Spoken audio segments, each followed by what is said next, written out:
আসসালামু আলাইকুম রহমতুল্লাহ। আজকে একটি প্রশ্ন আলোচনা করা হবে। প্রশ্নটি নেওয়া হয়েছে ইংলিশ ডিপার্টমেন্টের 16 অ্যান্ড 17 সেঞ্চুরি পোয়েট্রি সাবজেক্টটি থেকে। প্রশ্নটি হলো, what is allegory? Discuss in brief the moral and spiritual allegory in canto one of the Faerie Queene book one. অর্থাৎ রূপক কী বা অ্যালিগরি কী? দ্য ফেরি কুইনের প্রথম বইয়ের ক্যান্টো 1 এ নৈতিক এবং আধ্যাত্মিক রূপক সংক্ষেপে আলোচনা করুন। এই প্রশ্নটির উত্তর লাইন বাই লাইন বাংলা অর্থ সহ পড়িয়ে দেওয়া হবে। অবশ্যই সাবস্ক্রাইব করে পাশেই থাকবেন। শুরু করছি। An allegory is a literary form. An allegory is a literary form in which one thing is described through the image of another. Characters and events symbolizes abstract ideas such as moral qualities, spiritual truth, virtues, and vices. The meaning of an allegory is not literal, it is moral, religious, and spiritual in nature. অর্থাৎ রূপক হলো, allegory হলো এমন একটি সাহিত্যিক রূপ যেখানে একটি জিনিস অন্যটির চরিত্রের মাধ্যমে বর্ণনা করা হয়। চরিত্র এবং ঘটনাগুলি নৈতিক গুণাবলী, আধ্যাত্মিক সত্য গুণাবলী এবং পাপের মতো বিমূর্ত ধারণার প্রতীক। রূপকের অর্থ আক্ষরিক নয়, এটি নৈতিক, ধর্মীয় এবং আধ্যাত্মিক প্রকৃতির।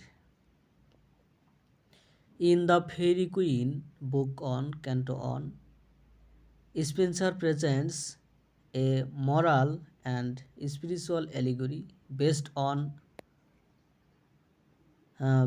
on the conflict between virtue and vice. The central figure, the Red Cross Knight, represents holiness, while Lady Una symbolizes truth, purity, and wisdom. Una's presents stand for the human race, and the dragon who imprisons them represents evil or Satan. The main mission of holiness is to assist truth in defending evil and restoring righteousness in the human soul. অর্থাৎ the ফেরি কুইনের প্রথম বইয়ের canto 1 এ Spencer সদ্গুণ এবং সদ্গুণ এবং পাপের মধ্যে দ্বন্দ্বের ওপর ভিত্তি করে একটি নৈতিক এবং আধ্যাত্মিক রূপক উপস্থাপন করেন। কেন্দ্রীয় ব্যক্তিত্ব রেড ক্রস নাইট পবিত্রতার প্রতিনিধিত্ব করেন, যখন লেডি উনা সত্য, বিশুদ্ধতা এবং প্রজ্ঞার প্রতীক। উনার পিতামাতা মানবজাতির পক্ষে দাঁড়িয়েছেন এবং তাদের বন্দি করা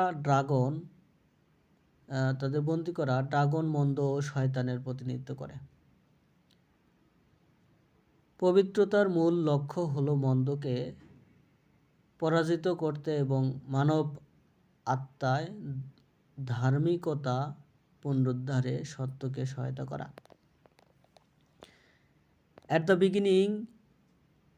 the beginning of the canto, the Red Cross Knight, guided by Una, fights the monster error, which symbolizes false belief and ignorance, with the support of truth. Holiness successfully destroys error. This teaches the moral lesson, and holiness united with truth can overcome open evil. ক্যান্টোর শুরুতে উনার নেতৃত্বে red cross knight মানব ক্রুটির বিরুদ্ধে লড়াই করেন, মানে মনস্টার ক্রুটির বিরুদ্ধে লড়াই করেন, মনস্টার ইরোর এর বিরুদ্ধে লড়াই করেন, যা মিথ্যা বিশ্বাস এবং অজ্ঞতার প্রতীক। সত্যের সমর্থনে পবিত্রতা ক্রুটিকে বা পবিত্রতা ইরোরকে সফলভাবে ধ্বংস করে। এটি নৈতিক শিক্ষা দেয় যে সত্যের সাথে একত্রিত পবিত্রতা প্রকাশ্য মন্দকে জয় করতে পারে। However, the knight later falls into danger through Archimago, who represents hypocrisy. Archimago deceives the knight by false appearances and separates him from Una.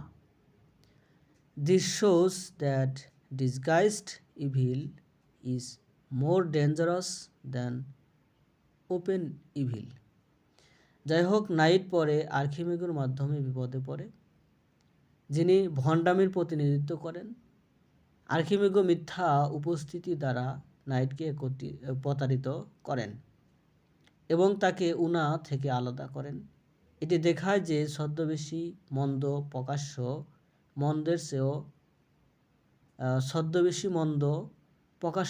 চেয়েও বেশি বিপজ্জনক। Thus, Canto on clearly presents the moral and spiritual struggle of the human soul, proving that only the unity of holiness and truth can lead to spiritual victory. সুতরাং canto on স্পষ্টভাবে মানব আত্মার নৈতিক এবং আধ্যাত্মিক সংগ্রাম উপস্থাপন করে, প্রমাণ করে যে কেবল পবিত্রতা এবং সত্যের ঐক্য আধ্যাত্মিক বিজয়ের দিকে নিয়ে যেতে পারে। ধন্যবাদ সাথে থাকার জন্য। ভিডিও কেমন লাগে সেটা কমেন্টে জানাবেন এবং কোন কোন টপিকে ভিডিও দিলে ভালো হয় সেটাও কমেন্টে জানাবেন।